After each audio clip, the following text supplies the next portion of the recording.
little bit of Bob Marley, Garveyite, lyrical Garveyism, musical Garveyism, spiritual Garveyism.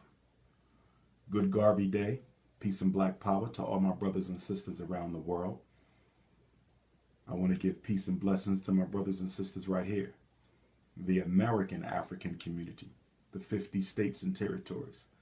Shout out to Texas, Los Angeles. Shout out to Little Rock, Milwaukee. Shout out to Canada. Shout out to the Africans in Mexico, DC, Brooklyn, Queens, Harlem, Staten Island, Bronx, Pittsburgh, Harrisburg, North Philly, South Philly, Southwest Philly, Mount Airy, Darby, Yeadon, North Philly, Susquehanna Avenue babies, Allegheny Avenue babies, Lehigh Avenue babies, Ridge Avenue babies, Girard Avenue babies, all my Meade Elementary School babies, my Bieber Junior High School, West Philly, Winfield babies. I am here. I am here. Y'all can fight over who the best rapper in Philly is. We know who the king of the conscious community in Philly is. Y'all gonna argue over who the best rapper in Philly is. There's no debating who's the top conscious mind in Philadelphia. I own it. I'm sorry. I don't own it in Philadelphia. I own it in the world.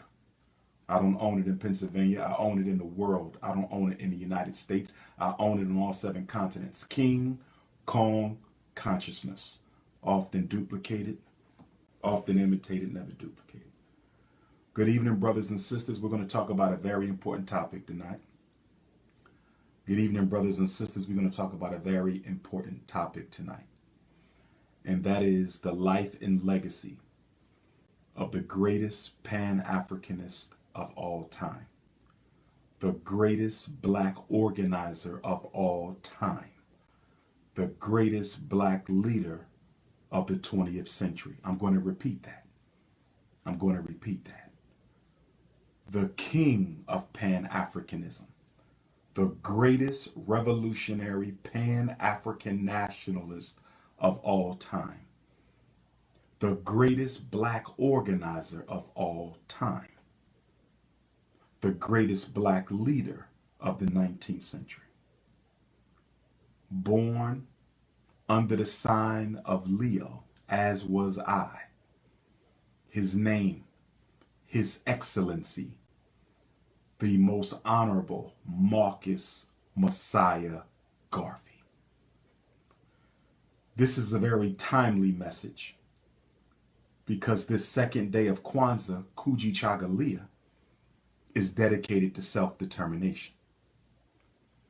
This second day of Kwanzaa, Kujichagulia, is dedicated to self-determination.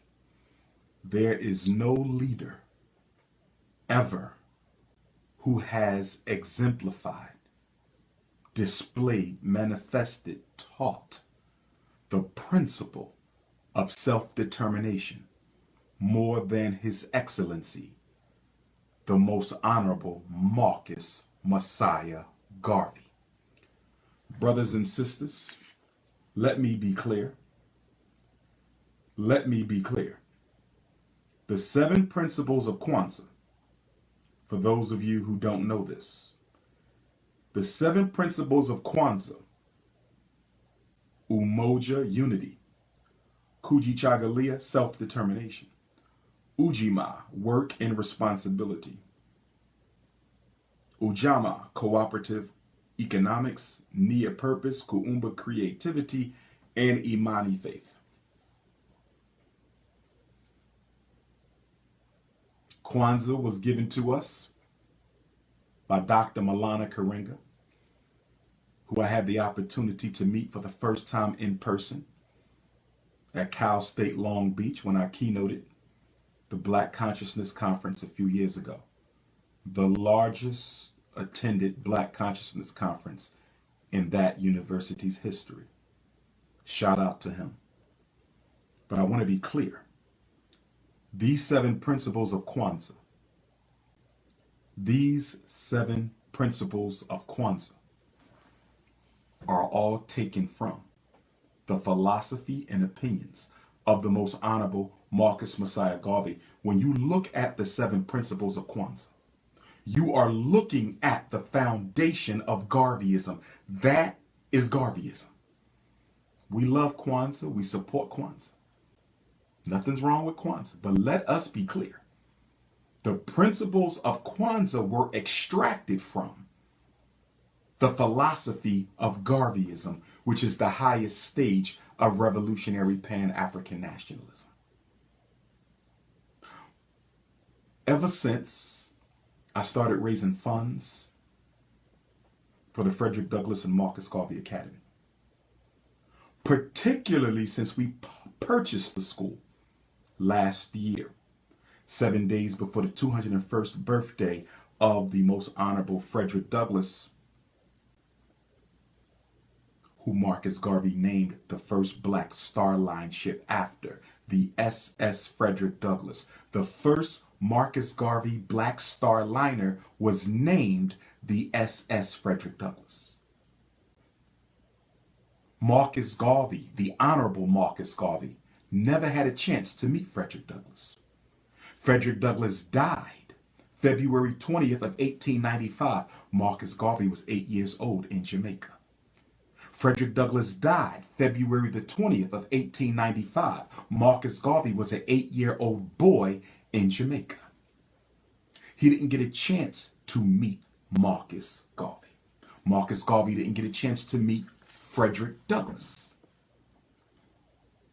Marcus Garvey being born on August the 17th of 1887 is very significant. Marcus Garvey being born August the 17th of 1887 is very significant because 3 years before Marcus Garvey's birth, the Berlin Conference took place. The Berlin Conference took place. What was the Berlin Conference of 1884-1885? What was the Berlin Conference of 1884-1885? The Berlin Conference of 1884-1885 is when the European powers of the world came together in Germany.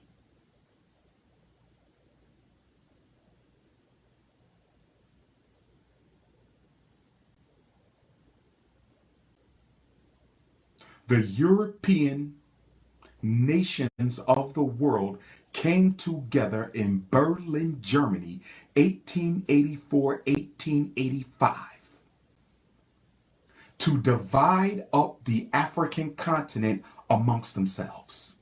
No African was present at the time that the European powers came together and decided that Africa would be theirs.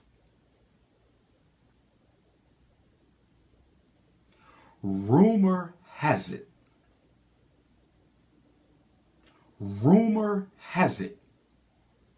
that the European powers of the world actually rolled out a cake in the shape of Africa.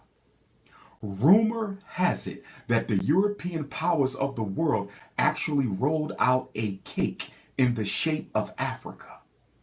And after they decided which territories would go to England, which territories would go to France, which territories would go to Belgium, which territories would go to Germany. Once they decided which territories would go to Portugal, which territories would go to Spain, once they decided which Europeans would steal which African territories, the Berlin Conference of 1884-1885 is when the Europeans officially split up Africa amongst themselves. Not a single African was there. Not a single African was there. Now, why did the European powers come together in the Berlin Conference? Because they wanted to avoid war amongst each other. They wanted to avoid war amongst each other. There's something you all need to understand. Most wars fought on the global scale. World War I, World War II. If you study the background conditions of World War I and World War II, you will know that those wars Just like the Cold War between America and Russia, just like the Cold War between America and China today, those wars are fought over who will control Africa and her resources. I will repeat myself. I will repeat myself. Both world wars and both Cold Wars. Both world wars and both Cold Wars were fought over who would control Africa and her territories. So the Berlin Conference was a peace treaty amongst the Europeans, where they sought to non-violently decide who would take control of what in Africa. The Berlin Conference is one of the most important events in the study of white supremacy.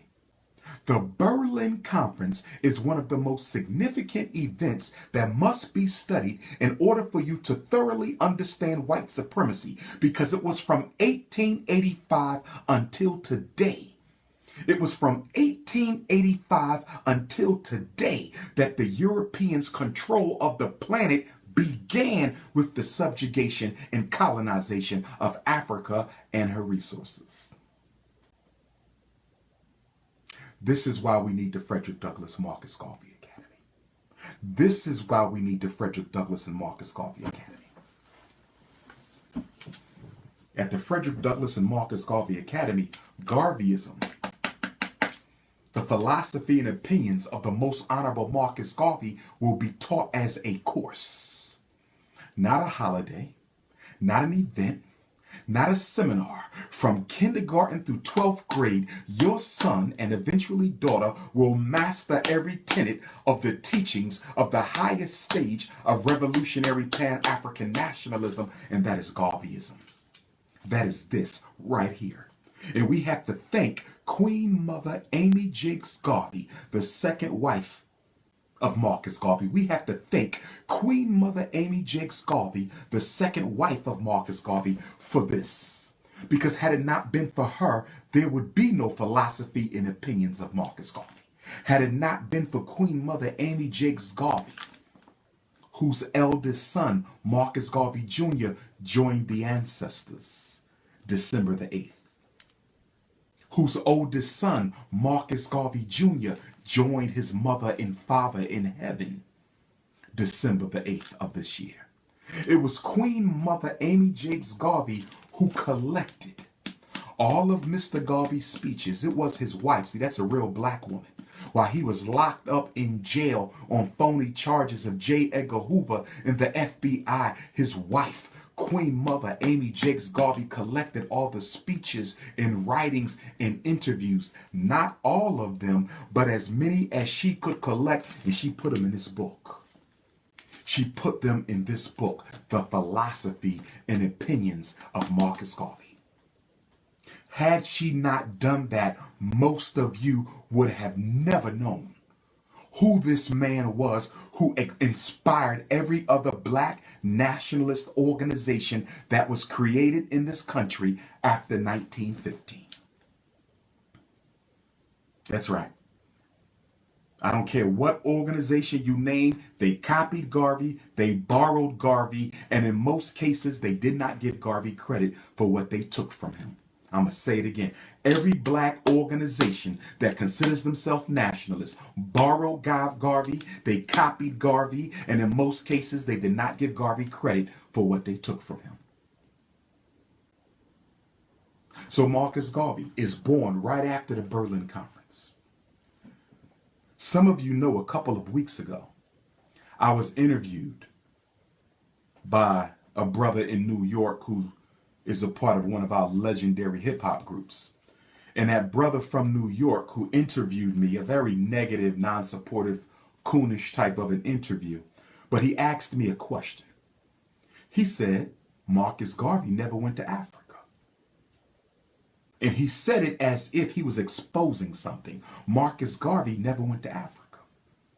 Why didn't Marcus Garvey go to Africa? Now, the question, which is absolutely ridiculous, totally exposed how much he doesn't know about African history, world history, or black nationalism, or revolutionary Pan-African nationalism. Had he ever read a book on colonization? Had he ever read a book on racism, had he ever read a book on the rape of Africa, he would know that the Berlin Conference took place in 1884, 1885. He would know that Marcus Garvey could not have possibly gone to Africa because the Europeans had totally taken over the African continent.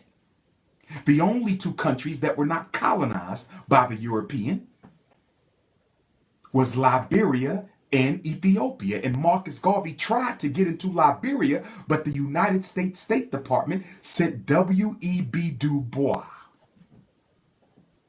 The United States State Department sent Dr. W.E.B. Du Bois, the leading black scholar of the day, was sent to Liberia to destroy Marcus Garvey's plan to build a black Wall Street in Liberia for Africans in the diaspora who wanted to come back home. Du Bois was the Lex Luthor to Marcus Garvey the Superman. Dr. W.E.B. Du Bois was the Lex Luthor to Superman Marcus Garvey. It's always one of us that they get to take down one of us. W.E.B. Du Bois went to Africa, met with the president of Liberia, the government of Liberia, at the request of the United States, and begged them to sever all ties in communication with Marcus Garvey. W.E.B. Du Bois went to Africa. There were no airplanes then. He had to go by ship. There were no airplanes then. He had to go by ship. There were no airplanes then. He had to go by ship. And that jealous Negro went over there and destroyed an opportunity for Marcus Garvey to create a repatriation movement that the world had never seen. Now, Dr. W.E.B. Du Bois, he did apologize. After Marcus Garvey died, Dr. W.E.B. Du Bois did apologize. He did write a letter to Queen Mother Amy Jakes Garvey after her husband died, apologizing for the role he played in destroying the greatest black movement in modern history, the largest black movement ever, the greatest black organizer of all time. Yes, he apologized, but what good is an apology after the man is dead? What good is an apology after the man is dead? So at the age of 19, Marcus Garvey goes to Kingston, Jamaica in 1906. He begins working at a printing company. Marcus Garvey would become a master printer. This is important to understanding the success of the Garvey movement, because in young Marcus Garvey becoming a master printer, everywhere he went, he was able to print a newspaper, propaganda, information dissemination. Marcus Garvey understood that he had to protect his message. He had to educate the race. Marcus Garvey understood that if I do not print positive information about the African, if I do not motivate our people with the agenda of the Garvey movement, the American media will destroy my movement and destroy my message. To control your own narrative, you must print your own paper. To control your own narrative, you must print, create your own media.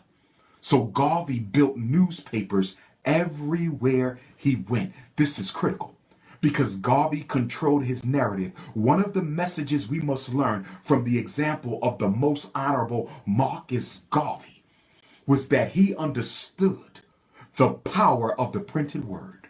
Marcus Garvey understood the power of the printed word.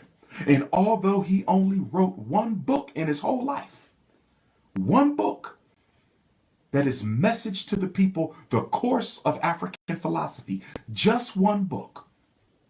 Message to the People, Course of African Philosophy. Although he only printed one book, he produced thousands of newspaper articles, thousands of magazine articles. Marcus Garvey was a master information propagandist, a master. A master. So, Marcus Garvey, mother dies. Queen Mother Garvey dies in 1908. Garvey is 21 years old. In 1910, he joins the National Club of Jamaica. This is important. This is important. In 1910, Garvey joins the National Club of Jamaica. This is where he would get his first tastes of Pan-African nationalism. This is where he would begin to develop those enormously powerful oratorical and communication skills. This is where Garvey would start debating and mastering the art of intellectual combat. His mentors at this time, Sandy Cox and Dr. Robert Love. I want to underline Dr. Robert Love for a minute. I want to underline Dr. Robert Love for a minute. I want to underline Dr. Robert Love. Y'all need to know this name. He was from the Bahamas. He was from the Bahamas. I had a chance to visit his home when I spoke at the University of the Bahamas with Jamaican Garveyite Muta Baruka. Shout out to Muta Baruka. We co-presented at the University of the Bahamas together. And I had a chance to visit the home of Robert E. Love.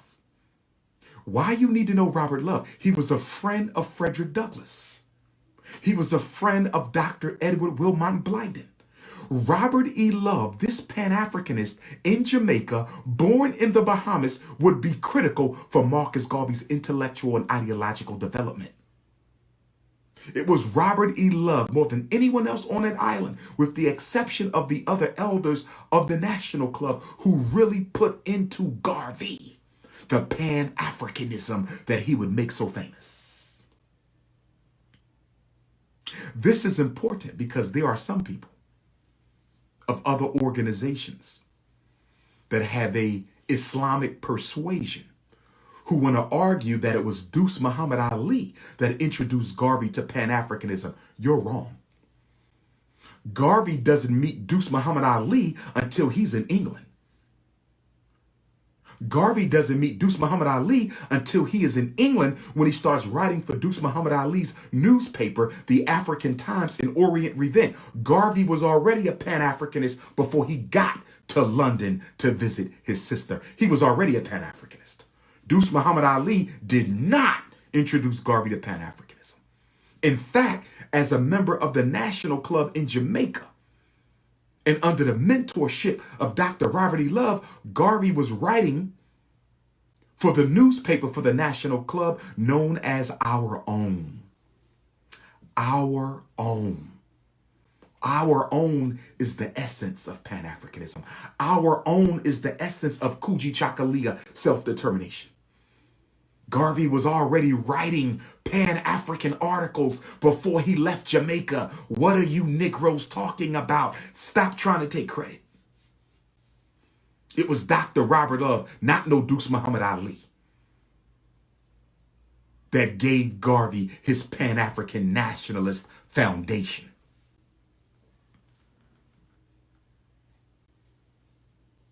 So then Garvey starts traveling throughout Central America. He goes to Costa Rica, Panama. He goes all throughout the Central and South America. And Garvey said wherever he went, the most honorable Marcus Garvey said, wherever I went, I saw black people being mistreated, kicked about, treated like slaves, like animals. Marcus Garvey said, I looked up and I asked myself, Garvey said, I looked up and I asked myself, where is the black man's government? Where is the black man's king? Where is his queen? Where is his army? Where is his men of high affairs? And Garvey said he looked all around and he did not see it. So he decided.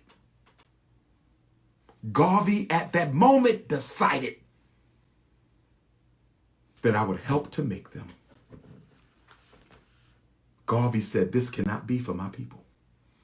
Garvey said, black people, African people, we do not belong on the bottom. We were not intended to be on the bottom. I will give my life to the resurrection of Africa and African people, those at home and those abroad. That's what Garvey decided. So he goes to London to visit his sister. He takes several courses at Birkbeck College. He did not earn a college degree, but he did study at the university level.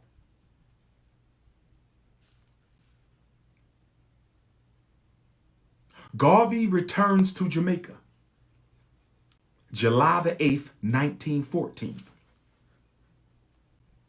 On his cruise back to Jamaica from England, now we're going to talk about this man behind me. Now we're going to talk about this man behind me. Now we're going to talk about this man on the wall behind me. On Garvey's way home, he read a book written by the founder of Tuskegee Institute by the name of Booker T. Washington. The name of the book was Up from Slavery. The name of the book that Garvey read on his way home to Jamaica from England was called Up from Slavery, Booker T. Washington. It was that book more than anybody else, more than anything else. Let me say it again. Let me say it again. It was that book written by that man up from slavery more than anything else or anybody else that motivated Marcus Garvey to build the largest black organization in modern history. On July the 20th, with the assistance of his first wife, then girlfriend, on July the 20th, with the assistance of his first wife, then girlfriend, Queen Mother Amy Ashwood Garvey, the Universal Negro Improvement Association and African Communities League was birthed to the world. July the 20th, 1914, the Universal Negro Improvement Association and African Communities League was launched in Jamaica. But there was a problem. There was a problem. And the problem was that Garvey wanted to build a mass racial organization to uplift Africans everywhere. This did not sit well with the black bourgeoisie of the Caribbean. Marcus Garvey's idea of a global movement for African people, whether they were light-skinned or dark-skinned, whether they were Muslim or Christian, whether they spoke Spanish or English, did not sit well with the black bourgeoisie of Jamaica. And therefore, the UNIA did not take off in Jamaica the way it would take off when Garvey got to the United States. Yes, it was Jamaica where Garveyism was born, but Garveyism did not grow into the strong tree that it would become until Garvey planted those seeds in New York City.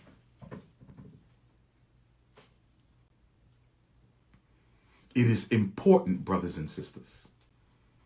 It is important, brothers and sisters, to understand why Garveyism succeeded in America, but it did not succeed in Jamaica.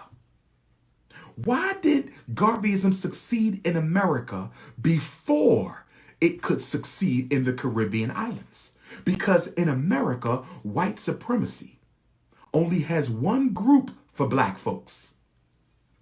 You're black, whether you are super light, light bright, butter almond, pecan, pistachio, fudge, chocolate. Everybody's black in America. There might be certain privileges for the light skin. There might be certain disadvantages for the dark skin. But legally, there is only one category for African people in the United States. However, in the Caribbean islands, they had a very sophisticated, racialized color hierarchy that still exists to this day. Let me repeat that. In the Caribbean islands, they have a very sophisticated racial color hierarchy based on skin tone that is legally codified that exists to this very day. What am I talking about? In the Caribbean, you have octoroon, you have quadroon, you have mulatto. In the Caribbean islands at that time, being one shade lighter or one shade darker was the difference. In the Caribbean islands at that time, being one shade lighter or one shade darker was the difference between working for the government or picking up the trash. Was the difference between a good job or no job. Was the difference between going to college or never getting an education at all. So in a society where black people were vying for a color supremacy, Garvey's idea could not take root because Garvey wanted unity for the race. Where at that time in the Caribbean, the black bourgeoisie could care less about unity for the race. They wanted the crumbs from the slave master's table. So Garvey begins communicating with Booker T. Washington. Garvey begins communicating with Booker T. Washington. He wants to open up a Tuskegee type of an institute in Jamaica. Garvey wants to open up a Tuskegee type of an institution in Jamaica. So on October the 3rd of 1915, on October the 3rd of 1915, on October the 3rd of 1915, Booker T. Washington invites His Excellency, the Most Honorable Marcus Garvey, to America to visit Tuskegee Institute on October the 3rd of 1915. Garvey packs up. He sets sail. He leaves Jamaica on March the 6th, 1916.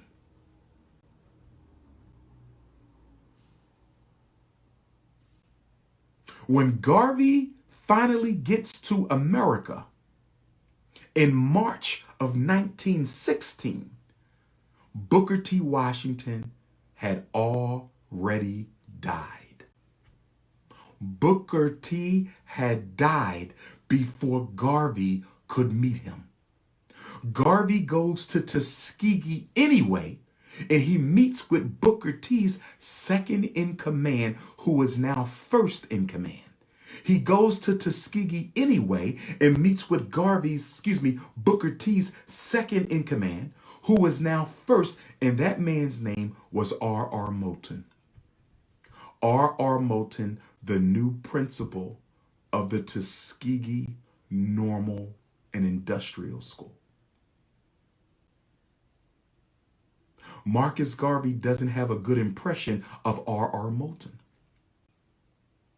Prophetically so, we find out later that R.R. Moulton, the man who replaces Booker T. Washington, was an undercover Army agent.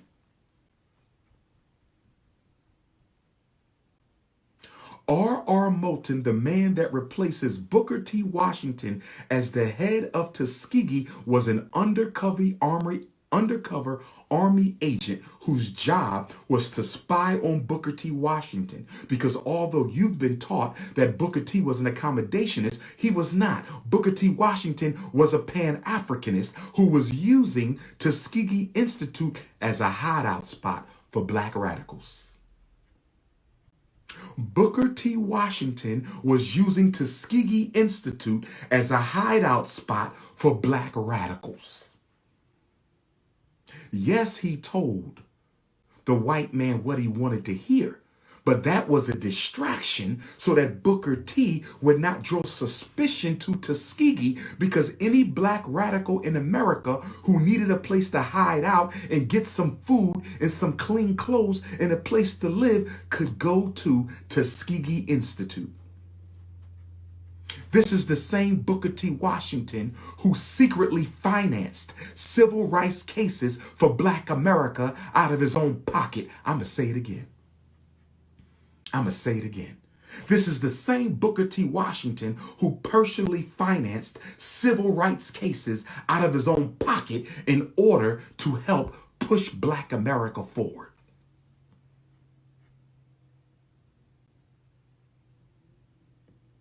There's a book y'all need to read. This is a book y'all need to read. This is a book y'all need to read about him. It's called Booker T. Washington in Africa, The Making of a Pan-Africanist. You need to read this book. The author is a strong black sister out of New York City who published this book a few years ago. I consider this book to be one of the greatest books of the past 50 years. This black woman who's still alive right now, Sister Tyreen Wright. God bless Sister Tyreen Wright for writing this book. Booker T. Washington in Africa, The Making of a Pan-Africanist. You need to go online and order this book right now. Anybody who don't think Booker T. Washington was a Pan-Africanist, you better go online and order this book right now. Booker T. Washington and Africa, The Making of a Pan-Africanist by Tyreen Wright. Sister, you have written one of the most important books for Pan-Africanists in the last 50 years. Let me ask you guys a question. How many of you guys knew that Booker T. Washington was a good friend of this man? How many of y'all knew that Booker T. Washington was good friends with Henry Sylvester Williams, who convened the first Pan-African Conference in 1900? Who knew that? Who knew that? Henry Sylvester Williams, the Trinidadian lawyer who hosted the very first Pan-African Conference, was friends with Booker T. Washington.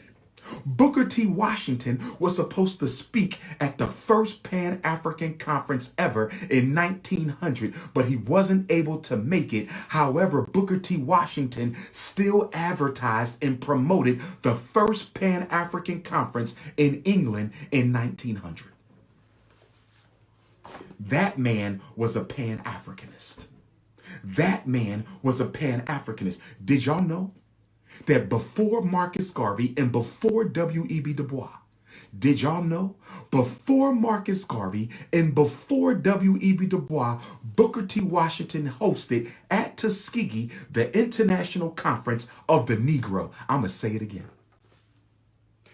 At Tuskegee Institute, before Marcus Garvey, before W.E.B. Du Bois, Booker T. Washington hosted the first International Conference of the Negro at Tuskegee, where he brought Africans from Africa. He brought Africans from Africa to Tuskegee and taught them how to build institutions back home in Africa. That's facts.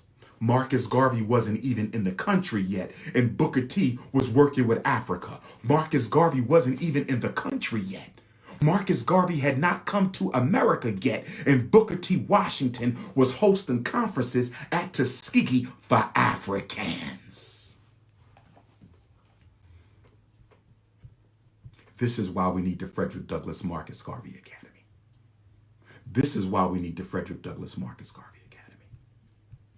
This is why we need the Frederick Douglass Marcus Garvey Academy.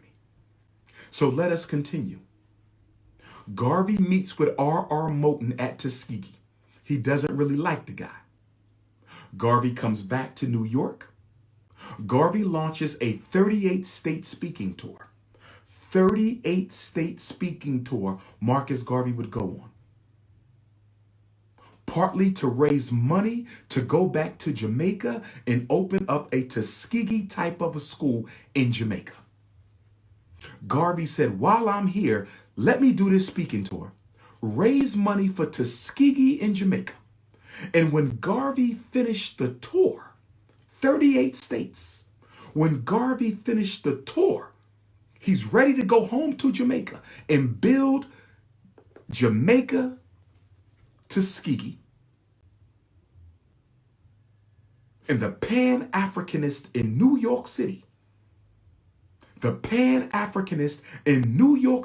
convinced the Honorable Marcus Garvey to stay in America. This is critical. This is critical. The Pan-Africanist in New York City convinced Marcus Garvey to stay in America. They said, Garvey, you can do better here than you can in Jamaica. They said, Garvey, you can do better here than you can in Jamaica. So Marcus Garvey decides to stay in New York City.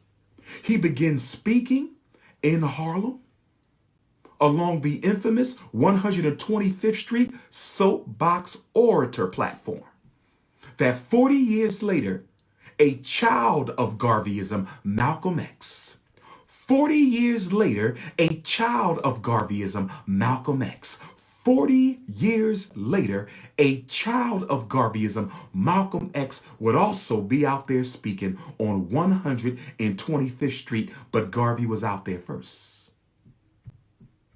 And when Garvey got on the speaker's platform, when Marcus Garvey would get up on the soapbox and start speaking and say, up you mighty race, you can accomplish what you will, he electrified Black America in a way no leader had done since Frederick Douglass.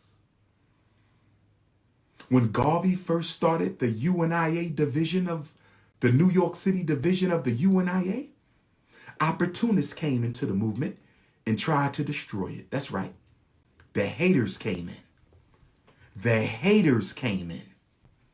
The haters came in. And at the early beginning of the organization, they sabotaged the UNIA the first time. They sabotaged it a second time. They sabotaged the New York division of the Garvey movement a third time. But Garvey did not quit. Garvey kept on starting over and starting over and starting over until finally they were able to build the nucleus of the New York UNIA. Without no haters and opportunists around. You can't build serious Black organizations with haters and opportunists. You can't build serious Black organizations with haters and opportunists. Had Garvey quit, you would have never got that red, black, and green flag. Had Garvey quit, Pan-Africanism would have never become what it was. Had Garvey gave up, he would have never accomplished the things that he did, psychologically transforming the consciousness of an entire race of people. See, there's something you need to know about Garvey. There's something you need to know about Garvey right now. And this is why you cannot compare him to any other leader after him.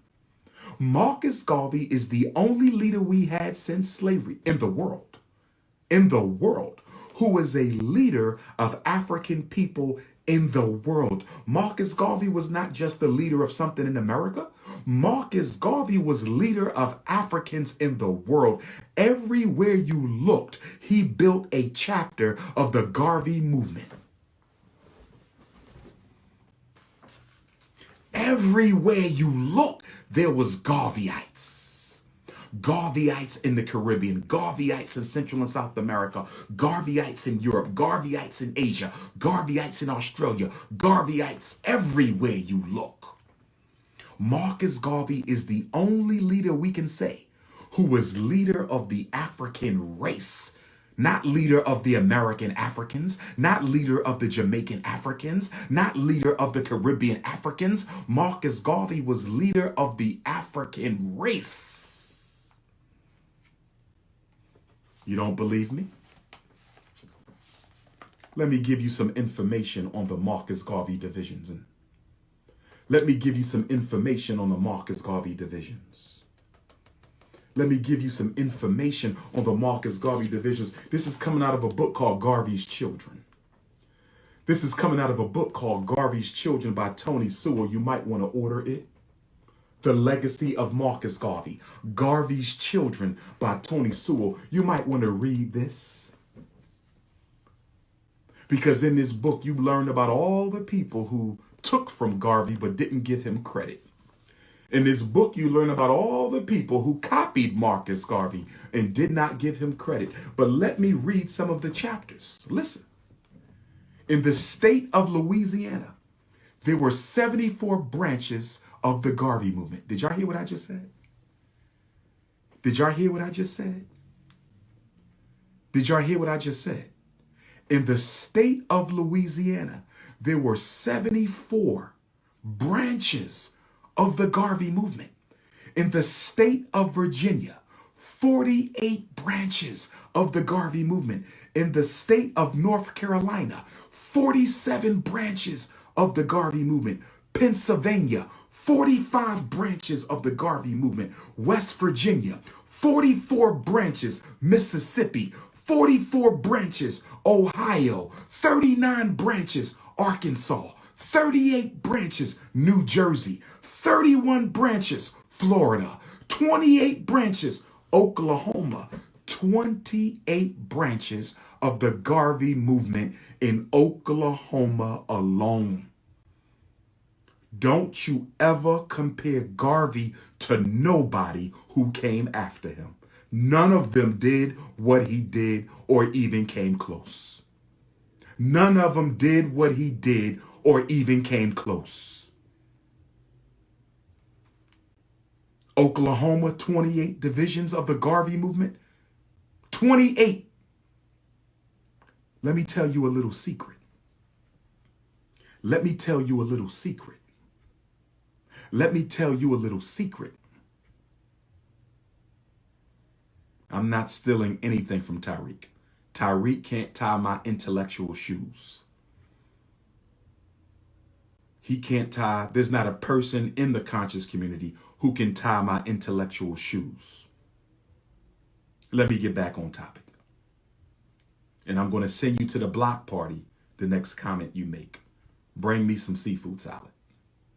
Let me stay focused.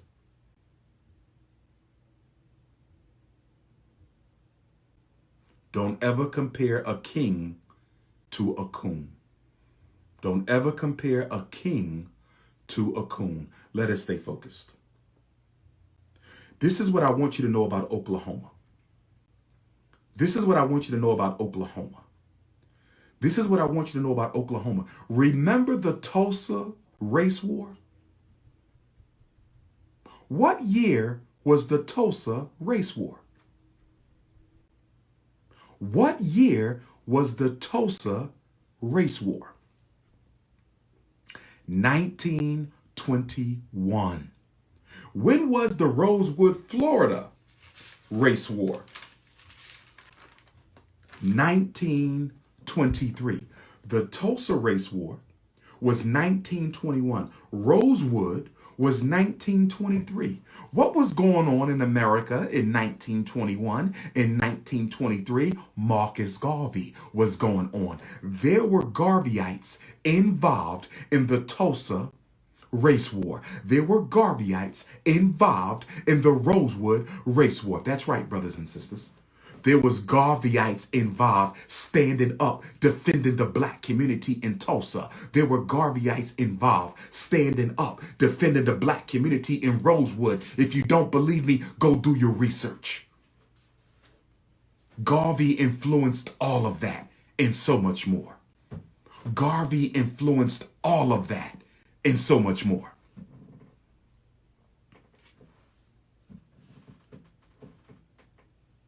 Georgia, 26 divisions of the Garvey movement. Illinois, 23 divisions of the Garvey movement. South Carolina, 24 divisions of the Garvey movement. Missouri, 21 divisions of the Garvey movement. California, 16 divisions of the Garvey movement. Guess what else, California? Guess what else, California? Guess what else, California? The first black woman to be nominated by a major party for its vice presidential nomination. Her name was Charlotta Bass, and she was a Garveyite out of California. Do your research, black feminist. Charlotta Bass, the first black woman to receive a major nomination from a party to be vice president in America out of California, was a member of the Garvey movement. Y'all can't deal with me tonight. Y'all can't deal with me tonight. Y'all can't deal with this truth tonight. Y'all not ready for this. Y'all not ready for this. Let's keep on going. Missouri, 21 divisions. California, 16 divisions. New York, 16 divisions. Michigan, 14 divisions. And we know about Michigan, right? Because I believe Malcolm X's father, Earl Little, Malcolm X's father, Earl Little, and Malcolm X's mother, Louise Little, rest in paradise to all of them. Malcolm X's father, Earl Little, and Malcolm X's mother, Louise Little, were officers of the Garvey movement. And they were officers in either Lansing, was it Omaha, Nebraska? I think it was in Michigan. When Malcolm's family moved to Michigan, I believe that's when his father became leader of a UNIA division, Earl Little. He could have been leader in Omaha, Nebraska, but I think he didn't become leader until they moved to Michigan. I got to double check that. But what we do know is that Malcolm X's mother and father were officers in Garvey's organization. In fact, when Marcus Garvey was arrested, Malcolm X's father wrote to the president of the United States. Y'all not ready. Y'all not ready for this. Y'all not ready for this. You don't want to go there with me on Garveyism because I will expose you. You don't want to go there with me on Garveyism. Malcolm X's father, Earl Little, president of a UNIA division, wrote to the president of the United States demanding that Marcus Garvey be released from prison. That's what Malcolm X's father did. Do your research. Do your research. Do your research.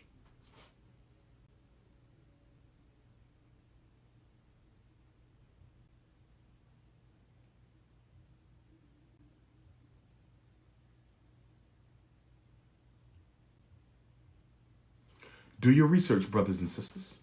Malcolm X's mother used to write for Marcus Garvey's newspaper, The Negro World. Louise Little was one of the leading female contributors. Malcolm's mother was a leading contributor to the Negro World newspaper. Go do your research.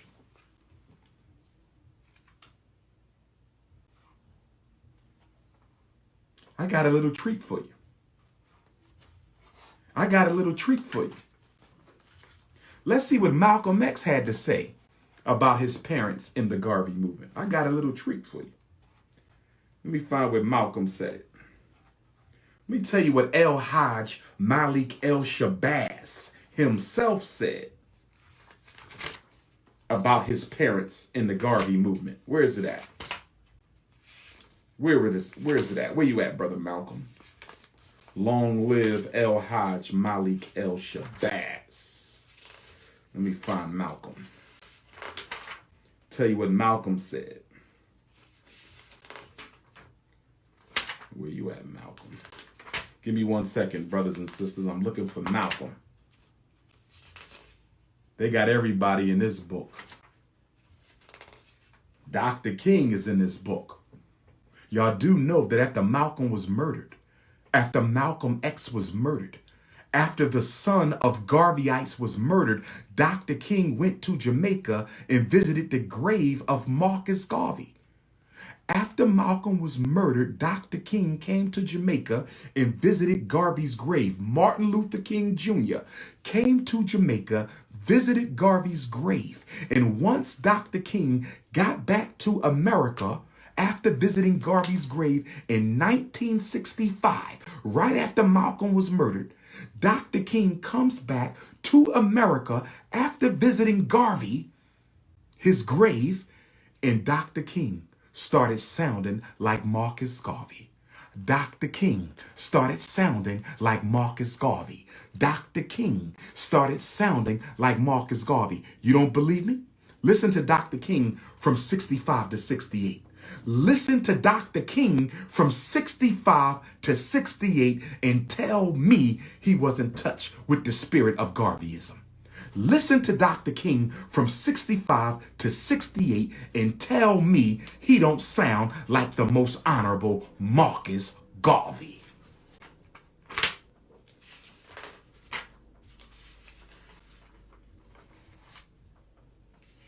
Where you at, Malcolm? Hold on. I got a quote in here from Malcolm about his parents growing up in the Garvey movement. Where you at, Malcolm?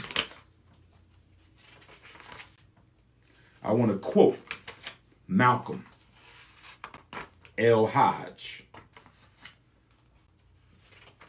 Where you at, Malcolm?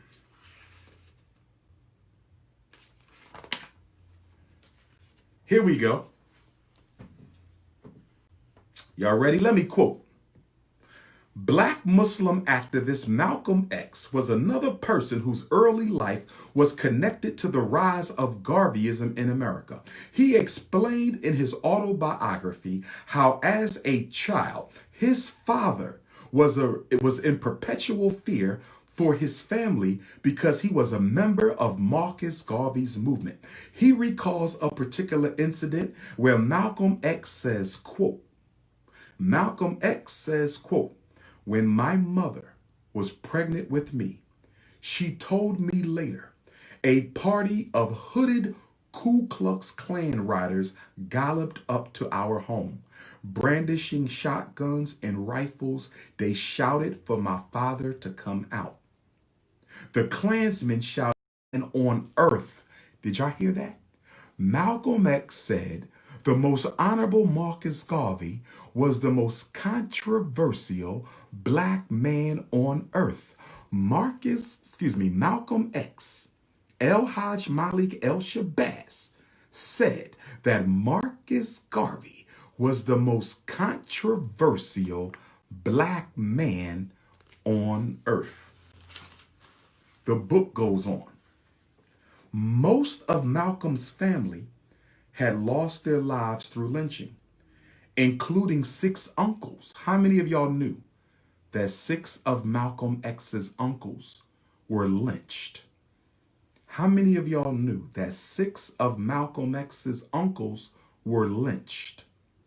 His father was killed doing work for the Honorable Marcus Garvey. Malcolm X's father was killed for the work he was doing on behalf of African people for the Honorable Marcus Garvey.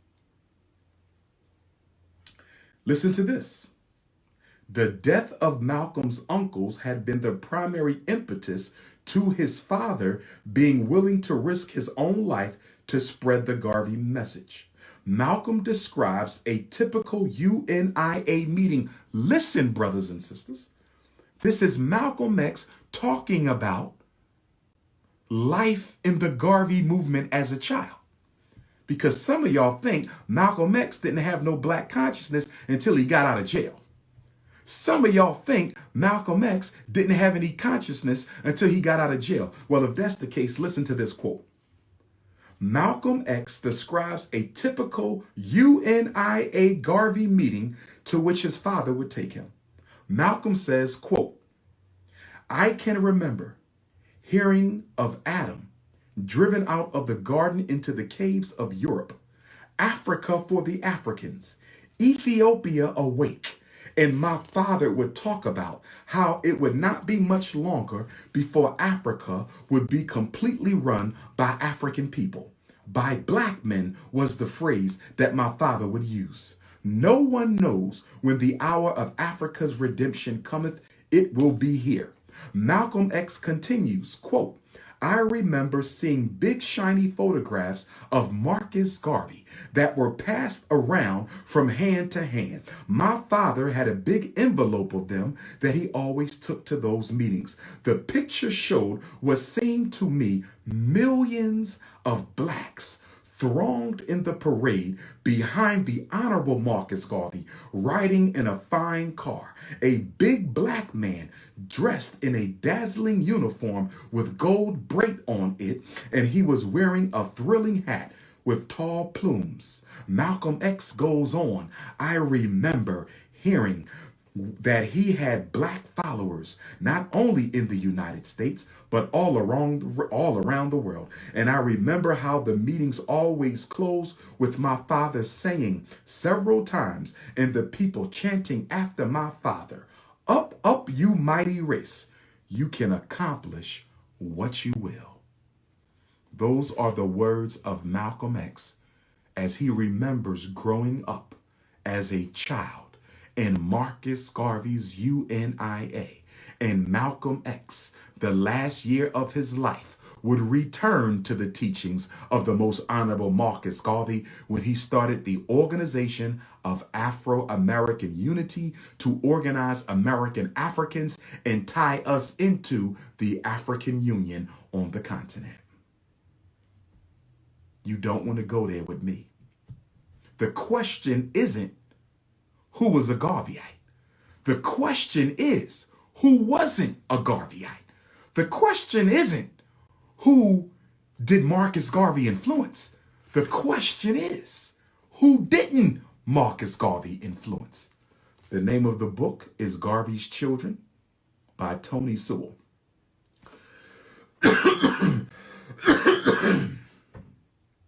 The name of the book is Garvey's Children.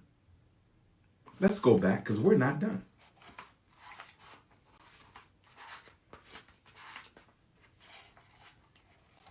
Let's finish with the Garvey divisions in America.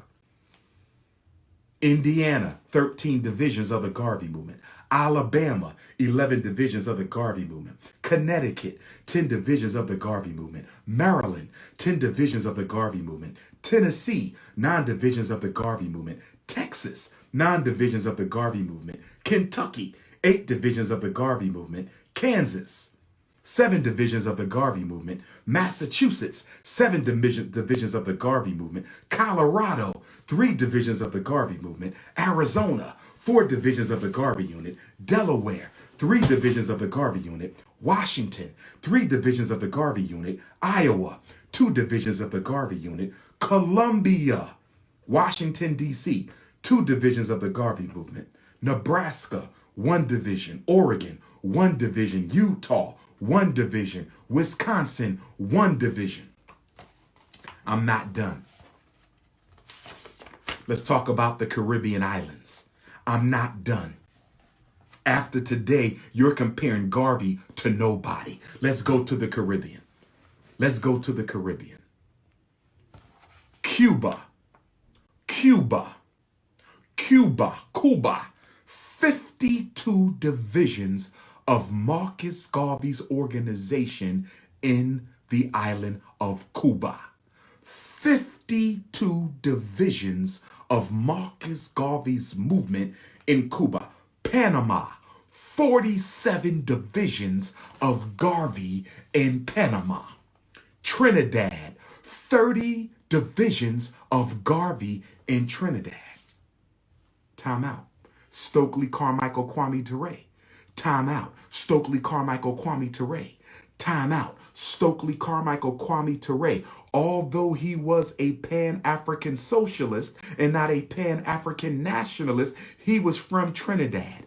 Do you not believe that some of those Garvey roots in Trinidad did not inspire Stokely Carmichael, who reintroduced the phrase Black Power? Black Power didn't come from Stokely, it came from Garvey. Stokely reintroduced Garvey's phrase Black Power. Canada, 15 divisions of Garvey in Canada. Jamaica, 11 divisions. The UNIA finally took root in Jamaica. Once the fire was lit in America, the Caribbean jumped on. 11 divisions in Jamaica. Honduras, 7 divisions of Garvey. South Africa, 8 divisions of Garvey. How many of you knew? How many of you knew that when the African National Congress was founded in South Africa, there were Garveyites involved in the founding of the ANC, and that John Dube, one of the early leaders of the ANC, shout out to my South African brothers and sisters. I was supposed to be with you last June for the anniversary of the Soweto student uprising, but COVID canceled that. Shout out to all my South African brothers and sisters. Johannesburg, I love you. Soweto, I love you. Kailisha, I love you. KwaZulu, I love you. Durban, I love you. Cape Town, I love you. Zulus, I love you. Xhosa, I love you. Swazi, I love you. Shout out to all my South African brothers and sisters. When the ANC was founded, there were Garveyites involved in the founding of the ANC. Robert Sobukwe, who founded the Pan-African Congress. Robert Sobukwe, one of my greatest heroes, who was the mentor to Steve Biko. Robert Sobukwe, who was Steve Biko's mentor, was a Garveyite. Stop playing with me. Stop playing with me. Is Garveyism or get away from me? Is Garveyism or get away from me? It's Pan-Africanism or perish. It is Pan-Africanism or perish. You asked me about East Africa? Shout out to Kenya. You asked me about East Africa? Did you know that Jomo Kenyatta, one of the independence leaders of Kenya, met Marcus Garvey as a child in London? Jomo Kenyatta used to go listen to Marcus Garvey speak in London as a child, my brothers and sisters. As a child, Jomo Kenyatta used to go sit at Garvey's feet in London. Marcus Garvey is the father of African independence. Let's keep going. British Guyana, 7 divisions. Colombia, 6 divisions. Dominican Republic, 5 divisions of Garvey. Guatemala, 5 divisions. Barbados, 4 divisions of Garvey. British Honduras, 4 divisions of Garvey. Mexico, 4 divisions of Garvey. Sierra Leone, 3 divisions of Garvey.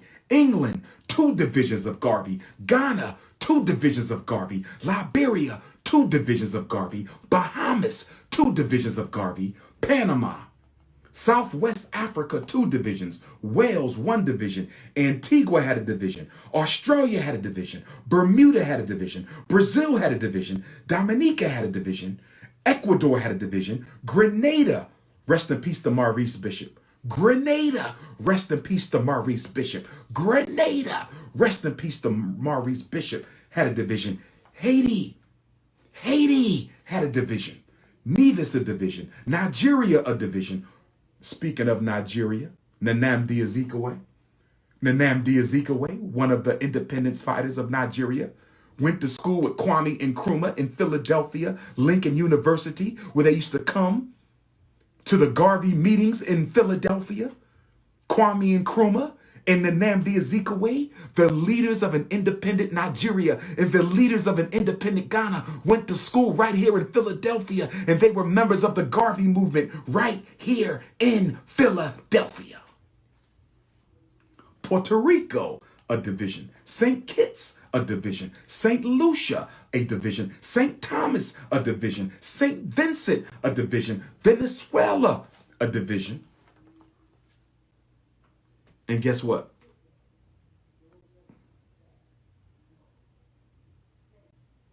And guess what, brothers and sisters? Guess what? These are not all of them. These are not all of them. These are not all of them. Why don't we have all the divisions listed? Why don't we have all the divisions listed? Because being a member of the Garvey movement was so controversial, so politically incorrect, that a lot of Garveyites had to hide their identity so they wouldn't go to jail. Garveyism was banned in a lot of African colonies. The Garvey newspaper was banned throughout Africa and in many Caribbean islands. If you got caught with the Negro World newspaper, If you got caught with the Negro World newspaper, you could go to jail, you could be killed, you could lose your job. That's how powerful Garvey was.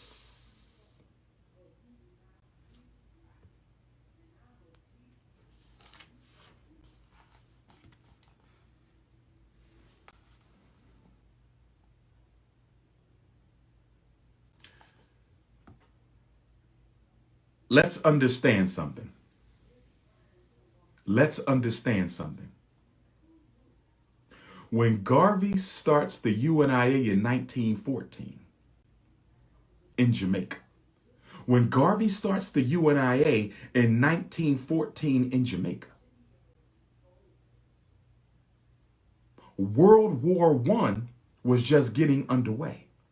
When World War I ends in 1918, we're at the early years of Garvey in America.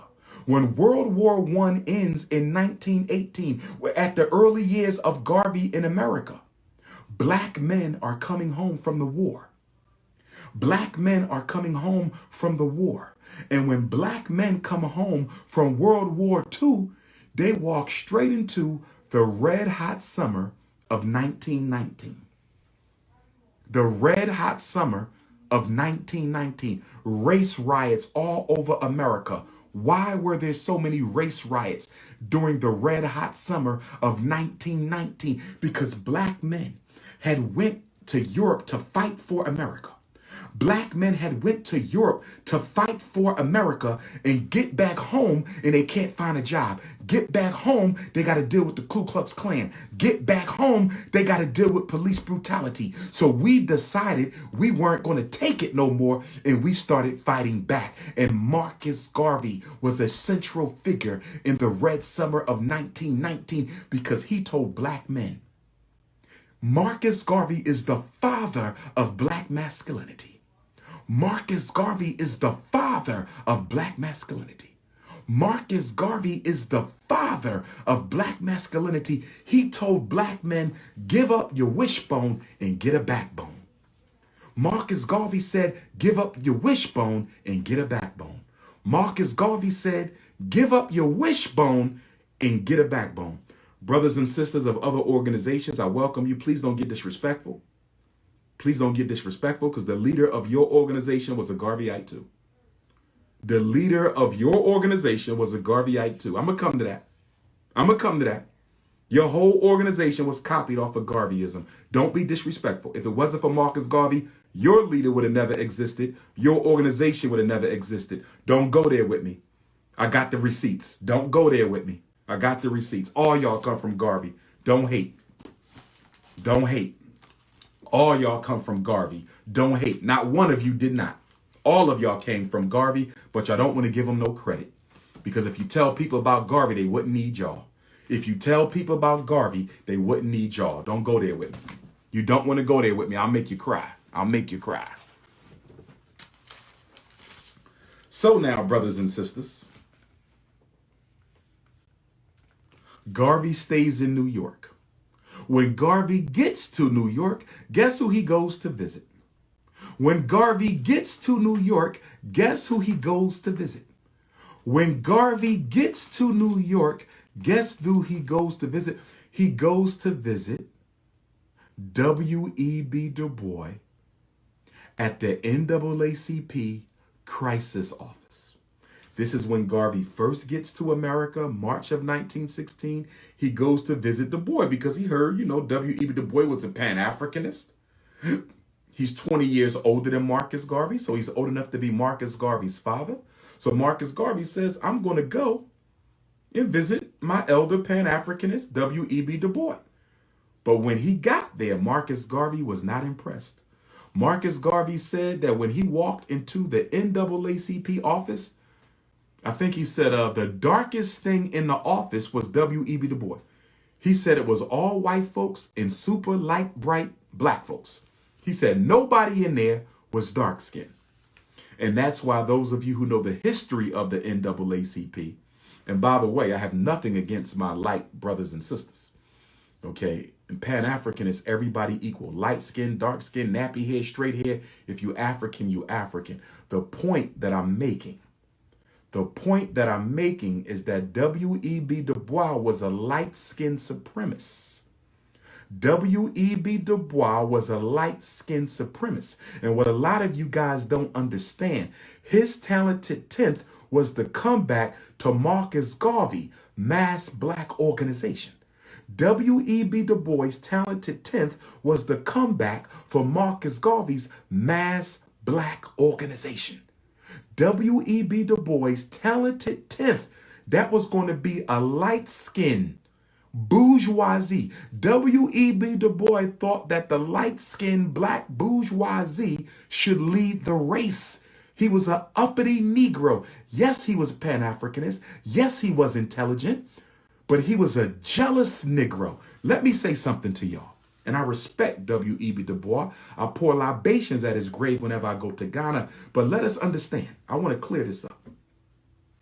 No, don't say F him. He's an ancestor. Don't you do that. And he did make his contribution. What he did to Garvey was wrong. What he did to Garvey was wrong. But we don't throw away no ancestors. We appreciate the good. We learn from the bad. I will still respect W.E.B. Du Bois for his contribution to Pan-Africanism and African scholarship. Let me be clear. Let me be clear, because I'm going to give credit where credit is due. Let me be clear. W.E.B. Du Bois is the father of sociology. I'm going to say it again. W.E.B. Du Bois, more than any white sociologist ever, W.E.B. Du Bois basically reinvented and elevated the study of social problems in America. He is the father of American sociology. Give credit where credit is due. Give credit where credit is due. With that being said, he was jealous of Garvey. Let me explain W.E.B. Du Bois' jealousy of Garvey. Let me explain W.E.B. Du Bois' jealousy of Garvey. W.E.B. Du Bois had an issue with Booker T. That man and W.E.B. Du Bois didn't get along. Because W.E.B. Du Bois, being the light-skinned supremacist that he was, being the black bourgeoisie, talented 10th Negro that he was, he didn't understand the importance of Booker T. Washington saying, we got to teach our people how to use their hands and build their own homes and build their own banks and build their own schools and build their own supermarkets. When Booker T. Washington was talking about black industrialization, when Booker T. Washington was talking about black industrialization, W.E.B. Du Bois kept worrying about being accepted by white folks. Booker T. Washington said, what good is a vote? Booker T. Washington told W.E.B. Du Bois, what good is a vote if our people don't have a job? What good is a vote if you can't take care of your family? What good is a vote if you don't have your own business? What good is a vote if we ain't got our own hospitals? We ain't got our own schools. Booker T understood what W.E.B. Du Bois was saying, and they were both Pan-Africanist. Booker T and W.E.B. were both Pan-Africanist. Booker T understood what W.E.B. was saying, but he said, you putting the cart before the horse. Politics don't control money. Money control politics. So Booker T was trying to get W.E.B. Booker T was trying to get W.E.B. to understand, until the black man can take care of his family, build a house with his hands, having the right to vote means nothing. And I think black America can see today. I think black America can see today that Booker T, they were both right. You need economic power, you need political power. They were both right. You need economic power and political power, but Booker T was more right because he understood that the economic power creates the political. Booker T was more right because he understood that the economic power creates the political power, brothers and sisters.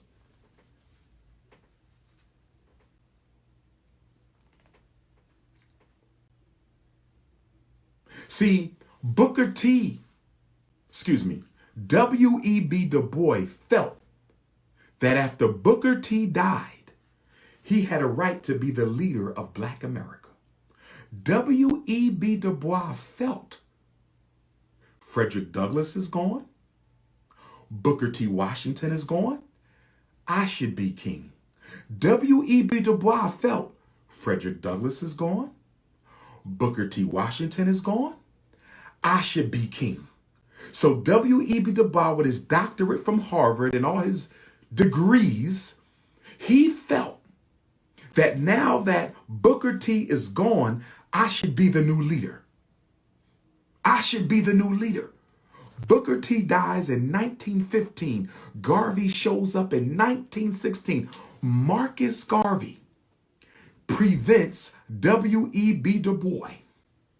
Marcus Garvey prevents unintentionally W.E.B. Du Bois from becoming the new HNIC. W.E.B. wanted to be the new HNIC. W.E.B. wanted to be the new HNIC. He said, Douglass is gone, Booker T is gone, I'm the new king. And right before he ascended the throne of black leadership in America, right before W.E.B. Du Bois ascended the throne of black leadership in America, a nappy-head Jamaican got off a banana boat. A nappy-head Jamaican got off a banana boat. A nappy-head Jamaican by the name of Marcus Garvey got off a banana boat and said, up you mighty race, you can accomplish what you will. And that black man from Jamaica organized more black people than any leader in any organization you've ever seen since, and he did not have to use a religion to do it. I'm going to repeat it twice. Right before Du Bois became the leader, Garvey shows up off the banana boat, and Marcus Garvey starts speaking in Harlem, and he's organizing and energizing and motivating black people in a way no leader had done since Douglass. Garvey said, up, you mighty race, you can accomplish what you will. And that made Du Bois sit down. Garvey didn't have no Harvard degree, and he didn't need it. Garvey didn't study in Berlin, and he didn't need it. Garvey didn't come from Fisk, and he didn't need it. Garvey wasn't mixed race, and he didn't need it. And Garvey was able to build like no black man has ever built. And because of that, W.E.B. Du Bois got jealous. My great-grandfather was Cuban. My great-grandfather was Cuban. Cuba was the most thoroughly organized Garvey Island in the Caribbean. My great-grandfather was Cuban. Cuba was the most thoroughly organized Garvey Island in the Caribbean. And W.E.B. Du Bois never forgave Garvey. W.E.B. Du Bois never forgave Garvey for taking his place on the leadership ladder. See, we have to talk about the HNIC syndrome amongst black men. We have to talk about the HNIC syndrome amongst black men. We have to talk about the HNIC syndrome amongst black men. Okay? And for you coons up in here, my ancestor Frederick Douglass was born in slavery. You understand me? Enslaved Africans on all four of my family trees. Enslaved Africans on all four of my family trees. But I'm not into what y'all into. I don't care about none of them groups y'all belong to. All these anti-African groups, we want to identify with slavery, but we don't want to identify with Africa. You Negroes are stupid, and you following stupid people. You're stupid, and you're following stupid people. I don't want to identify with Africa. I want to identify with slavery. Those movements are trash, but I'm not going to convince you. I don't have to convince you. Because black America has been down that road before. This is nothing new. Those two fake groups that were started by YouTube opportunists, those groups ain't taking you nowhere. The leaders of neither one of them are doing anything in the streets for black people. They're not even leaders. They're just YouTube opportunists. They have never done anything for the black community. Nothing. They just think they can get some money by telling you don't be proud to be black. They think you can get some money by telling you don't come from Africa. They think they're going to help get you some reparations by telling you to hate the root of the tree. If you hate the root, you hate the whole tree. You hate Africa, you hate yourself, you fools. But I'm not going to convince you because we've already been down that way. Black America has already went through this. We're going to act like we're not from Africa. We've been through that, and it's gotten you nowhere. And it's never going to get you nowhere. Because if you understand anything about international relations, you have to understand that you must have allies. You got to have allies. You got to have allies. And I'm not giving up my biological allies in Africa. I'm not giving up my biological allies in the Caribbean. I'm not giving up my biological allies in the South Pacific. I'm not giving up my biological allies in Australia. You was a damn fool to let somebody convince you that you should disassociate from all your African kith and kin around the world so you can beg the white man for some crumbs. You are out of your mind. But guess what? You belong there. I want you to stay in those groups. And by the way, brothers and sisters, no disrespect to none of you. If you belong to either one of those African-American tribal groups, if you belong to either one of those fraudulent African-American tribalism groups, you will not be allowed on the campus of the Frederick Douglass and Marcus Garvey Academy. In fact, for all my Pan-Africanists out there, for all of my Pan-Africanists out there, when you come to FDMG, if you spot one of those African-American tribalist groups members out there, anybody who say they're not from Africa, you're not allowed at my school. We don't teach that. I want to say it again. I want to make sure y'all understand me. So nobody's angry when you get escorted off the campus. If you are not from Africa, you do not belong at my school for any reason. It is a Pan-African nationalist institution. If you do not ascribe to the teachings of Pan-Africanism, of African solidarity, of race first, of African family first, if you are not unapologetically African, you are not allowed at my school. I want to be clear with you. I want to be clear. And I'm counting on my Pan-Africanists out there that if you catch any of them I'm not from Africa people at any event, you catch any of those I'm not from Africa people at any event, please show me who they are so I can kindly throw their asses off Ifatunde Avenue. Please show me who they are so they can kindly be escorted off of Dr. Papa Boulevard. I am an African. I was born it. I'm going to live it. I'm going to die it. That is my flag. It is red, it is black, it is green. It was given to me in August of 1920 from Marcus Garvey and the Pan-Africanists who attended the first International Convention of the African Peoples of the World in Madison Square Garden, New York City. That is the only flag that will ever fly at FDMG. If you got any other flag, if you got any other loyalty, you are not welcomed at our institution. I speak for me, I speak for my donors, I speak for my supporters, I speak for the African family of the world. Take your divisionist, tribalist, separatist, self-hating ass somewhere else. Don't bring it to Delaware. Don't bring it to Delaware. So now, let me get back focused.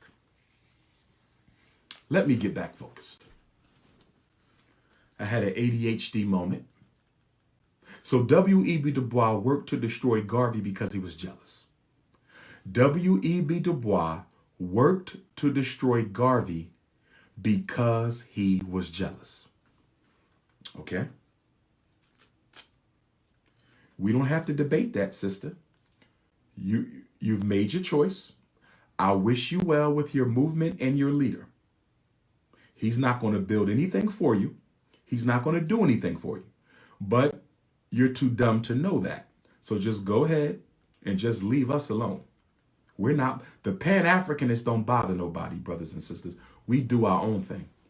The Pan-Africanists don't bother nobody. We just do our own thing. So let's keep on going. So On Marcus Garvey's birthday, 1918, Marcus Garvey's birthday, 1918, so he's now 9707, so he's 30. Marcus Garvey's 31st birthday, the Negro World is published. The first copies of the Negro World are pushed under people's doors. The first copies of the Negro World is pushed under people's doors, okay? So people could get familiar with the Negro World. And then the Negro World was such in demand. Remember, there was no TV yet. No internet, no Facebook, no Twitter, no MySpace, no websites, no nothing. So the newspaper was the main organ of communication. The Negro World became the most popular black newspaper in modern history. They had to translate the Negro World into Spanish, French. I believe the Negro World ended up being translated into like 6 to 12 different languages, and it was shipped all around the world, but it was banned in Africa. Most European colonizers banned the Garvey newspaper. If you got caught with the paper, you could go to jail, you could be killed, you could lose your job. Okay? So they had to smuggle the newspaper into Africa. They had to smuggle the Negro World Garvey paper into Africa. So a lot of the men who were in the military, they would take the newspaper under their clothes. They would put it under their clothes. And when they go to Africa, they would give the newspapers to the children, and the children would run into the villages, and the griots in the villages, and the chiefs, and the nanas, and the babas, they would read Marcus Garvey editorial to the entire village. And that's how Garveyism spread throughout Africa, along with the divisions in Africa. And you should also know that South Africa was the most thoroughly organized Marcus Garvey country in Africa. South Africa was the most thoroughly organized Marcus Garvey nation in Africa. Okay? But you had chapters of the Garvey movement in just about every country in Africa, including the Congo, which is the richest piece of land in the world upon which the Black Panther story was written. Rest in peace to Chadwick Boseman. Patrice Lumumba was a Garveyite. All of the African independence leaders were Garveyite. See, Garvey dies in 1940. Garvey dies in England in 1940. 17 years later, Ghana is free. Kwame Nkrumah took the Garvey he studied in America, took it back, and birthed African independence from the philosophy and opinions of Marcus Garvey, which he said was the most important book, most influential book he ever read in his life. Somebody said, why did Garvey end up in Europe? Silly question, but you know that Jamaica was a colony of Europe. So if you were in a Jamaican colony, you had a much easier transit to Europe because you were considered one of the subjects of the crown of Europe, right? And Europe is right over Africa. Geographically, it's extremely close to Africa. So a lot of Pan-Africanists would go to Europe because it shrunk the gap of communication between them and the African continent. That's why so many Pan-Africanists ended up going to Europe as a strategic way to get close to Africa. Even until recently, when you fly to Africa, most of the time you had to fly into Europe first and then fly into Africa. Even now, when I go to Africa, a lot of times we have to stop in Europe or North Africa and then come down into sub-Saharan Africa. Okay? So, the Negro World is published on Garvey's birthday, 1918. 1919, Marcus Garvey incorporates the Black Star Line. 1919, Marcus Garvey incorporates the Black Star Line. 1919, Marcus Garvey incorporates the Black Star Line. Now, we got to talk about this. The The Black Star Line was incorporated in Delaware in 1919. The Frederick Douglass Marcus Garvey Academy was incorporated in Delaware 2019. The Marcus Garvey Black Star Line was incorporated in Delaware 1919. The Frederick Douglass Marcus Garvey Academy was incorporated in Delaware 2019. There are no coincidences. I am the reincarnation. I am the reincarnation of Marcus Garvey, of Frederick Douglass, of Nat Turner, and so many more. So anyway, when Garvey launches the Black Star Line Steamship Corporation in 1919, this infuriates black leadership because no other black leader in America was doing anything close to what Garvey was doing when he decided to launch the Black Star Line Steamship Corporations. Sounds familiar, don't it? As you hear the story of Garvey, some of you are thinking about my story, aren't you? As you hear this Black Star Line story, you're thinking about the Dr. UmAR story, because just like Garvey, none of my contemporaries in the so-called Black consciousness movement is doing anything close to what I'm doing with the building of the Frederick Douglass and Marcus Garvey Academy. They're doing the same thing W.E.B. Du Bois is doing. They hated on Garvey because he was stronger than them. They hated on Garvey because he was more charismatic than them. They hated on Garvey because he was a better organizer than them. They hated on Garvey because he was more sincere than them. And I want to say this to you. And once again, to my light-skinned Africans, I have no problem with you. I might marry a light-skinned woman. I don't care what color you are. I care about how you think. But I want to be clear about this. Marcus Garvey violated an unwritten rule in Black America. Marcus Garvey violated an unwritten rule in Black America. And the unwritten rule that His Excellency, the Most Honorable Marcus Garvey, violated was being a dark-skinned African who had a nerve to be proud of it. I'm going to say it again. I'm going to say it again. I'm going to say it again. Marcus Garvey violated an unwritten rule in Black American leadership. Marcus Garvey violated an unwritten rule in Black American leadership. And that unwritten rule is real simple.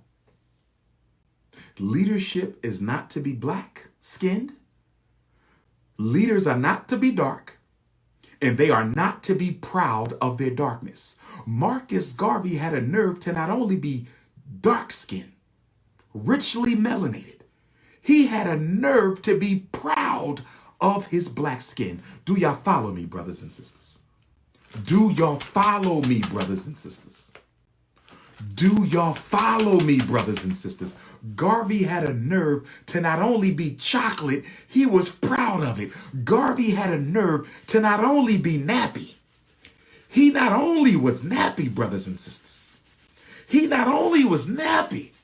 He had a nerve. The Most Honorable Marcus Garvey had a nerve to be proud, to be nappy in black. He pissed off W.E.B. Du Bois. He pissed off A. Philip Randolph. He pissed off the NAACP. He pissed off the Urban League. He pissed off the black fraternities and sororities. He pissed off the Boule. Garvey pissed off the entire black intelligentsia. Garvey pissed off the entire black intelligentsia when he said, say it loud, I am black and I'm proud. James Brown may have wrote the song. James Brown may have wrote the song, but it was Marcus Garvey who created the Black and Proud movement. James Brown may have wrote the song, but it was Marcus Garvey who created The Black and Proud movement, brothers and sisters. Happy to be nappy. And that's why in the Garvey movement, did you know? Now, mind you, this is 1920. Garvey is at his height in the 20s. We only 50 years out of slavery. The black man in America is only 50 years out of slavery when Garvey is here. You are only 50 years out of slavery when Garvey shows up. And Garvey said, get rid of your wishbone and put a backbone. Garvey said, whatever we need, we can build it ourselves. Garvey said, you will never be free as long as you depend on the white man for what you need for the black man. Garvey said, up you mighty race, you can accomplish what you will, brothers and sisters. We have never had a leader since who did what Garvey did. And Marcus Garvey is the only leader post Frederick Douglass and Booker T. Marcus Garvey is the only mass leader since Douglass and Washington who did not play up black people's religious handicap in order to keep their attention. I'm going to say it again. Every leader after Garvey threw a religion in your face and took you away from Africa, every one of them. Although they copied Garvey, stole from Garvey, plagiarized Garvey, used Garvey Ho's program, every one of them threw a religion in your face and took you away from Africa, every one of them. Garvey didn't give you no Bible. Garvey didn't give you no Quran. Garvey didn't give you no Torah. Garvey gave you African independence, African pride, African government, African self-determination. That's what Garvey gave you, not no damn religion. The Garvey movement was built as a government. The Garvey movement was built as a government, not no damn church. Garvey built a government for African people. A government, not no church, a government.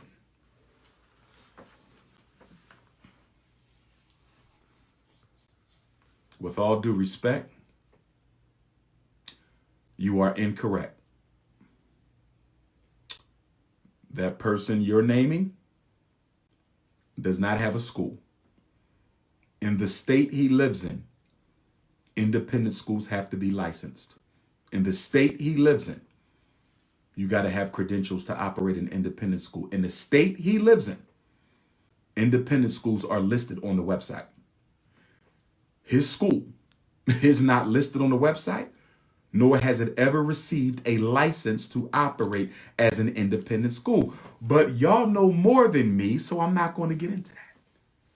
Y'all know more than me, so I'm not going to get into that. Y'all know more than me, so I'm not going to get into that. See, there's schools, there's clubs, there's tutoring programs, there's academic centers, but in the state he lives in, you have to be licensed to operate an independent school. He has no such license. Let me get back to the lesson. Let's talk about the Black Star Line.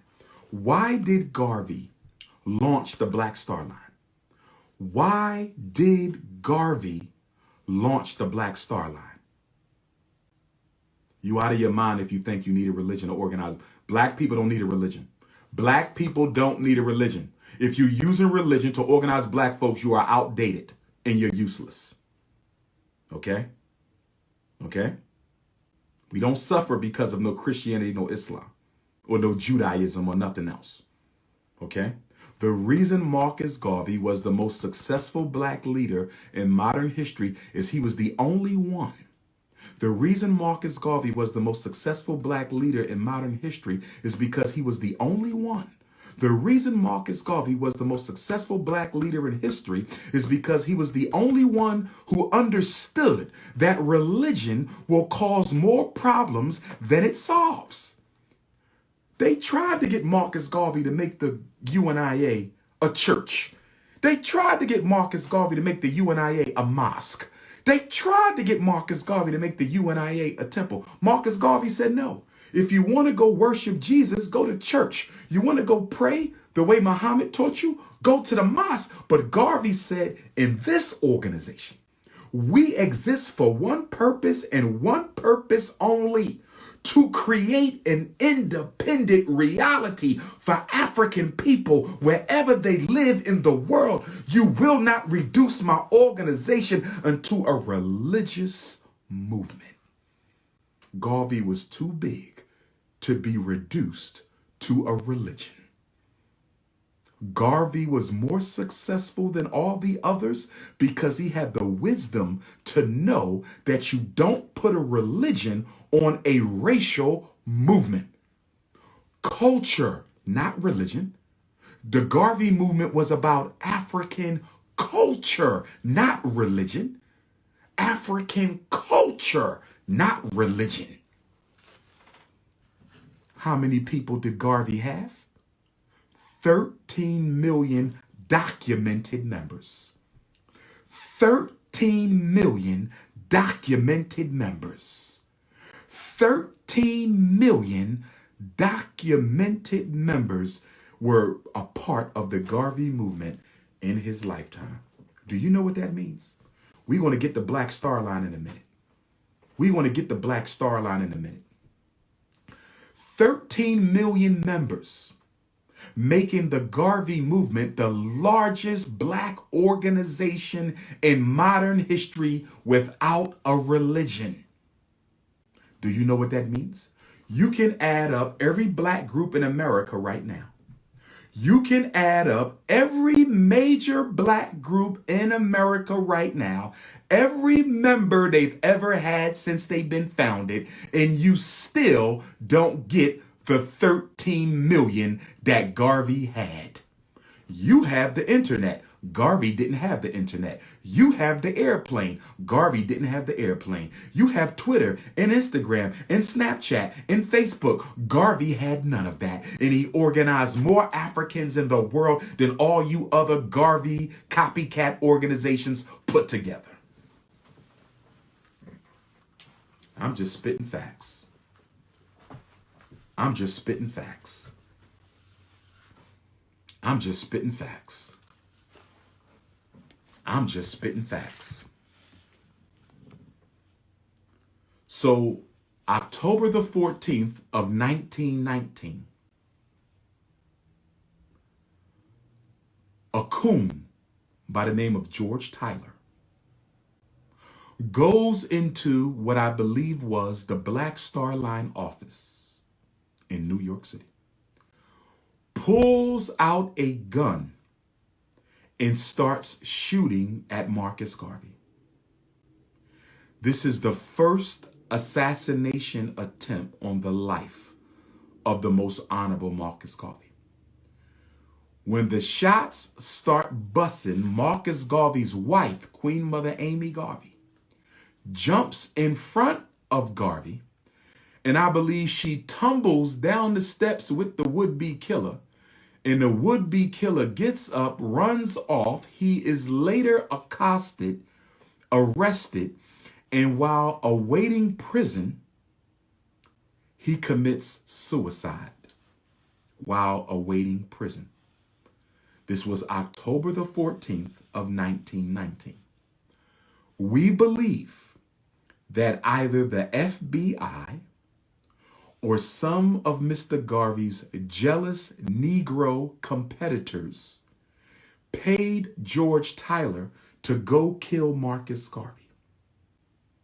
And when he did not succeed and got arrested, they had him murdered in jail so that it could not come out as to who really hired him to assassinate the most honorable Marcus Messiah Garvey. On Christmas Day of the same year, 1919, on Christmas Day of 1919,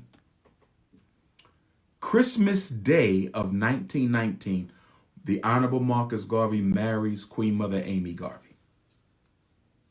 February of that year, W.E.B. Du Bois holds his Pan-African conferences. Okay? Pan-African conferences.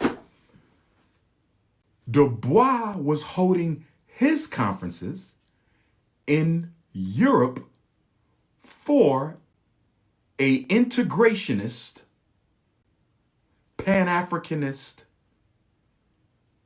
contingency. Okay? Garvey was holding massive black conferences in New York for grassroots Africans from around the world. W.E.B. Du Bois is holding Pan-African congresses in Europe with the black intelligentsia and the white intelligentsia. So Garvey laughed at W.E.B. Du Bois. Marcus Garvey laughed at W.E.B. Du Bois. Okay? He laughed at him and said, you in Europe with a handful of coons and Caucasians thinking you doing something for Africa. See, W.E.B. Du Bois was cursed with something that a lot of black scholars are cursed with. Dr. King is an exception. I am an exception. And a few others with PhDs, real doctorate degrees, not the ones that give out in the conscious community, but the ones you earn. There's a few exceptions to this. But for most of black history, scholars have not been able to relate to the grassroots brothers and sisters on the ground, and they have not made great organizers because intellectually they see themselves as better than. Do you understand? And socially, they no longer come from the grassroots. See, W.E.B. Du Bois couldn't organize black people the way Garvey did because W.E.B. Du Bois was a bougie, light-skinned supremacist. His color wasn't the problem, brothers and sisters, but the fact that he thought he was better because of his color. Let me say that again. His color wasn't the problem, but the fact that he thought he was better because he was so light, he couldn't relate. He couldn't relate. Dr. King is an exception. Dr. Khalid Abdul Muhammad. And we'll be celebrating Dr. Khalid Abdul Muhammad's birthday in Brooklyn, Tuesday, January the 12th, I believe it is. For those of y'all who want to come, it's going to be a special 2-hour program in Brooklyn. Tuesday, January the 12th, from 4 p.m. until 6, we will be at the Magnolia Tree in Brooklyn. The Magnolia Tree in Brooklyn, 677 Lafayette Avenue. 677 Lafayette Avenue in Brooklyn, January the 12th, 2021, Dr. Khalid Abdul Muhammad birthday. We will be celebrating him. Dr. Khalid and Marcus Garvey had a lot in common. Dr. Khalid Abdul Muhammad and Marcus Garvey had a lot in common. I'm going to give you 3 things they had. Both of them were unapologetically African. Both of them. Both of them were black-skinned, dark-skinned black men who were proud to be black. Both of them. Dr. Khalid was proud of his blackness. The Honorable Marcus Garvey was proud of the blackness. And both of them left us around the age of 53. Marcus Garvey left us at the age of 53. Dr. Khalid Abdul Muhammad left us around the age of 53. Stop asking me to debate your leader. I called him out a couple years ago for a debate. He don't want that smoke. He don't want that smoke. I will gladly debate him anywhere, any day, any time, but y'all gonna raise some money for the school.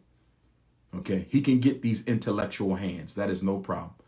I will destroy him intellectually. I will destroy him. He is not a scholar. He is not well-read. He is not well-trained. He is a hustler. I will destroy your leader on any stage, in any city, any day, any night. But I'm going to charge y'all The Ain't From Africa tribe, y'all going to have to donate $20,000 to the Frederick Douglass Marcus Garvey Academy, and I will gladly debate your leader. I will come to his town and debate him. I'll debate him in his house. I'll debate him on his front yard. I will intellectually assassinate that man.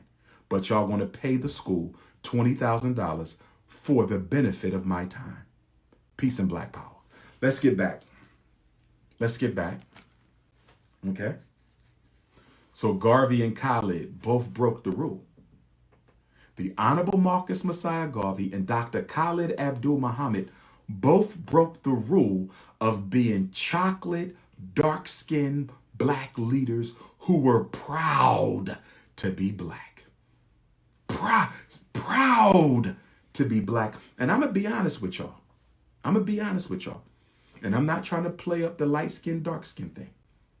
Because we all one family. I'm not playing that up. I love my light-skinned Africans. I love my dark-skinned Africans.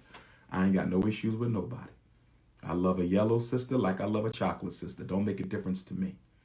But I do want to say this. I have noticed that most of the so-called scholars that I have had issues with, most of the so-called scholars, just like Garvey,